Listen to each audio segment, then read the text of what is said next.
Hola chicos, ¿cómo están? Bueno, bienvenidos a una nueva clase de matemática. Hoy vamos a empezar a trabajar un poquito con lo que son sumas y restas con números enteros.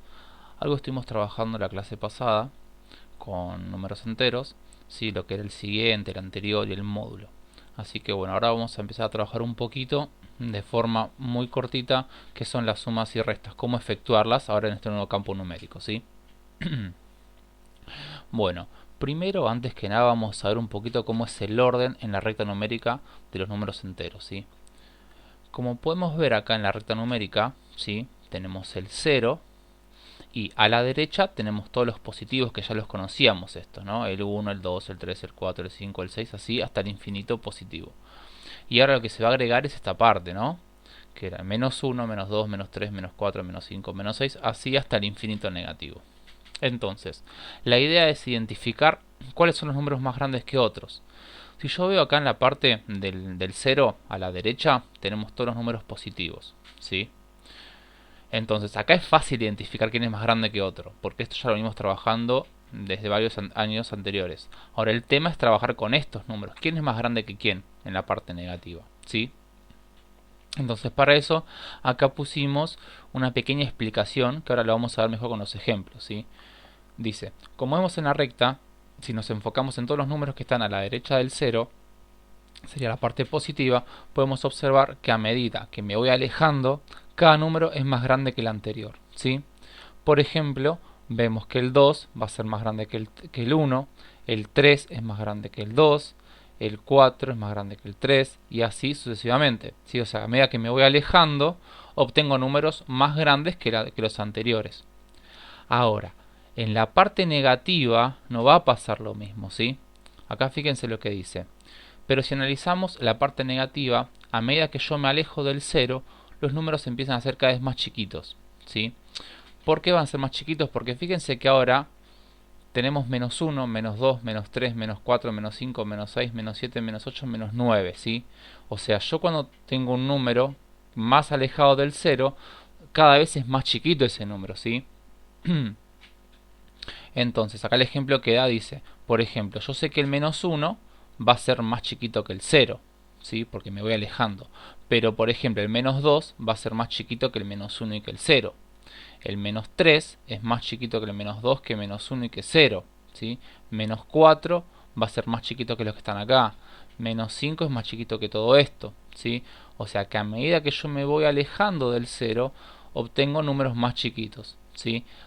Es lo que pasa al contrario en la parte positiva, ¿sí? Yo cuando me alejo tengo números más grandes, ¿sí? Acá tengo más chiquitos cuando me voy alejando.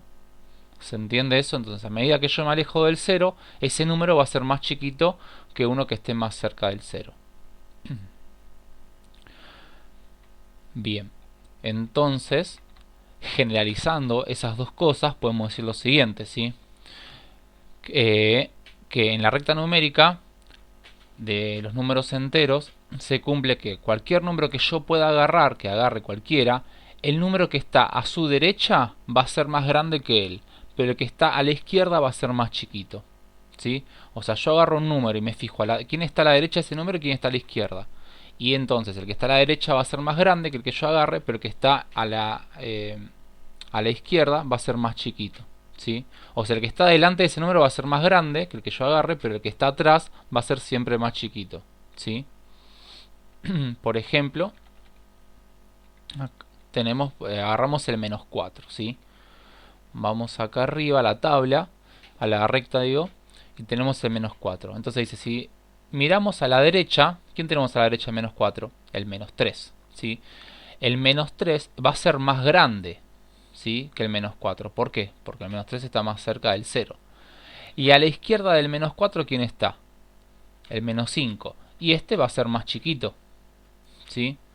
Entonces yo agarro el menos 4, me fijo a la derecha, que está el menos 3, entonces este va a ser más grande, pero el menos 5 que está a la izquierda del menos 4 va a ser más chiquito que el menos 4, ¿sí?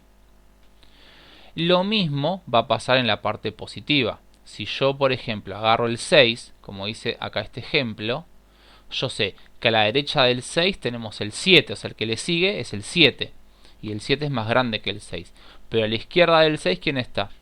El 5. ¿sí? Y el 5 es más chiquito que el 6. ¿Sí? Entonces ven que esto que pusimos acá en este recuadro se va a cumplir para la parte positiva y para la parte negativa. ¿Sí? Siempre que yo agarro miro un número y me fijo, el que le sigue va a ser más grande que él, pero el que está atrás va a ser más chiquito. ¿Sí? Bueno, entonces sabiendo esto, ¿sí? Vamos, o sea, a hacer una actividad. Yo les dejé acá que es para completar un completar un cuadrito, no, sino que contestar las preguntas que hace el cuadrito, ¿sí? Yo tengo ahí unas temperaturas que se dieron en unos determinados días y piden contestar una serie de preguntitas, ¿sí? Eso, bueno, después lo van a hacer de tarea. Bueno, y para hacer eso hay que tener en cuenta también cómo se realizan las sumas y restas en números enteros, ¿sí?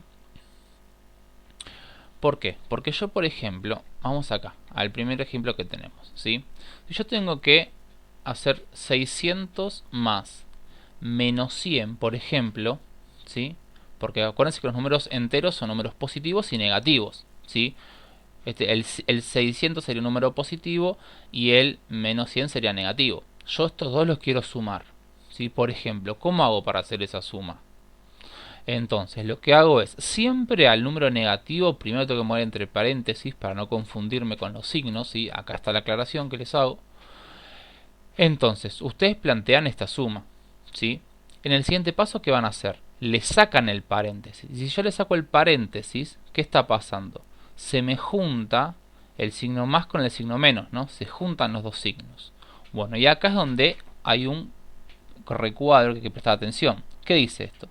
Cuando tenemos dos signos distintos pero que están juntos, eso se transforma en un signo negativo. O sea que si yo tengo un más pegado de un menos, eso se transforma en un signo menos. ¿Se entiende? Entonces, este más menos que me quedó se transforma en menos. ¿Y qué cuenta me queda ahora?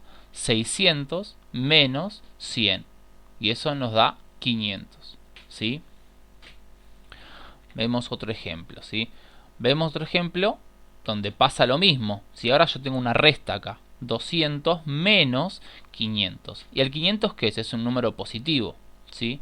Entonces, fíjense que si le saco los paréntesis, ¿qué pasa acá? Me queda menos y más, ¿sí? Entonces menos y más se transforma en menos. Entonces en este caso me va a quedar 200 menos 500. Bueno, ustedes no estaban acostumbrados a trabajar con estas restas en donde el numerito de atrás es más grande que el de adelante. Entonces, cuando tenemos que hacer estas cuentas, ¿sí? Porque ahora estamos trabajando en un nuevo campo numérico, esto es muy común que nos quede. Entonces, lo que hay que tener en cuenta es esto que puse acá, ¿sí? Sigan la flecha y dice, para este tipo de cuentas en donde el número que está detrás del signo negativo es más grande que el número positivo que se encuentra adelante, conviene pasarlo o pensarlo como algo que debo, ¿sí? O sea, yo voy a pensar que tengo 200, ¿sí? Como puse acá, tengo 200 y debemos 500, ¿sí? Si yo tengo 200 y debo 500, sigo debiendo. ¿Cuánto estoy debiendo? Bueno, debo 300, ¿sí? Entonces, ese debo 300, eso de deber, que yo estoy debiendo algo, lo pongo con un signo menos y seguido del numerito, ¿sí? Debo 300. Si fuesen pesos, a ver, tengo 200 pesos, debo 500. ¿Cuánto debo en total? Debo 300 pesos, ¿sí? Por eso aparece el menos 300, ¿sí? Acá puse que el signo negativo en el resultado se referencia a una deuda, si lo queremos pensar así, de esa manera, ¿sí? Al principio conviene trabajarlo así, este tipo de cuentas, y pensarlo como una deuda va a ser más fácil. Después ya va a salir solo, pero al principio conviene trabajarlo así. ¿Se entiende? Bien, entonces, ya tenemos esos dos ejemplos, vemos dos ejemplos más, ¿sí? De cómo pueden ser las cuentas. En realidad un poquito más de dos ejemplos. Bien, ahora tenemos por ejemplo esto. Tenemos 300 más 200 positivo, ¿sí? O sea, 300 más 200. Esto es una cuenta, o sea, una cuenta normal que ustedes pueden hacer tranquilamente, ¿sí? acá tengo que tener otra aclaración, porque fíjense que si yo saco los paréntesis, ¿qué está pasando acá? Saco los paréntesis, ¿y qué me quedan ahora? Más y más, juntitos. Entonces tengo dos signos iguales, no es como antes tenía signos distintos, ahora tengo signos iguales. Y acá me dice, si los signos son iguales, entonces se transforman en un signo positivo, ¿sí? Entonces me queda 300 más 200, eso se traduce como 300 más 200, y esa cuenta sí la podemos hacer tranquilamente, que eso nos da 500, ¿sí? Bien, ahora vamos acá. Ahora tenemos 100 menos y entre paréntesis menos 800. Si yo le saco los paréntesis, ¿qué va a pasar acá? Me va a quedar 100 menos 800. Y si tengo dos signos iguales juntos, ¿qué pasaba? Dijimos, se transforma en qué cosa? En un signo positivo. Entonces nos queda 100 más 800. Y eso nos da 900. ¿Sí? Bien, y un último ejemplo de sumas y restas sería esto que tenemos acá. ¿Sí? Yo tengo menos 100 menos 200. ¿Sí? Entonces acá hay que tener en cuenta lo siguiente. Fíjense que yo tengo menos 100 menos 200. Lo puedo pensar como una deuda, como decíamos antes. Yo debo 100 pesos y después debo 200 pesos. ¿Cuánto voy a deber en total? Debo 300, ¿sí? Por eso aparece el menos atrás. Si no, otra cosa más fácil que se puede hacer es que cuando tengo tengo dos números que tienen dos signos iguales, como por ejemplo el menos y el menos, lo que hago es, hago la suma, ¿sí?, de estos dos números sin el signo negativo, ¿sí? Sería, hago la suma de 100 más 200. ¿Cuánto me da 100 más 200? 300. Bueno, y ese resultado le agrego el signo este que se repite, ¿sí? Le agrego el menos acá adelante. Esa es otra manera de hacer esta cuenta, ¿sí? O lo pienso como una deuda, debo 100 y debo 200, entonces debo 300 pesos, o si no digo, bueno, yo sé que como son signos iguales, entonces lo que puedo hacer es, agarro el 100, le sumo el 200, que eso me da 300, y después en el resultado le agrego el signo que es común a los dos, ¿sí? Lo mismo pasa en esta parte, yo tengo 500 más 300, acá pasa lo mismo, lo que pasa es que esta cuenta ya la trabajaron años anteriores, ¿sí? Porque fíjense, 500 más 300, yo adelante del 500 como no tengo nada, cuando no hay ningún signo se sobreentiende que hay un signo positivo. Entonces sería más 500 más 300. O sea, los dos tienen signos positivos. Entonces yo sé que como los dos tienen signos positivos, ¿qué puedo hacer? Puedo sumar estos dos y poner el signo positivo acá adelante. 500 más 300, ¿cuánto me da? 800. Y le pongo el signo más adelante. Bueno, pero acá si no hay nada, se sobreentiende que hay un signo positivo. ¿Sí? Bien, esto, si no, después léanlo, fíjense bien, o me hacen cualquier pregunta, si surge alguna, de cómo hacer estas cuentitas, ¿sí? No hay ningún problema, me preguntan y les contesto. Bueno, entonces, ya les dejé la actividad de arriba, ¿sí? Les voy a dejar dos actividades más, chiquitas, ¿sí? Que son unas cuentas y son después unos numeritos para ordenar, ¿sí? De mayor a menor. O sea, tengo que arrancar por el más grande e ir poniendo así en forma descendente hacia el más chiquito. Bueno, espero que hayan entendido, ¿sí? Cualquier cosa me preguntan, no hay ningún problema. Hasta la próxima, chicos. Chau, chau.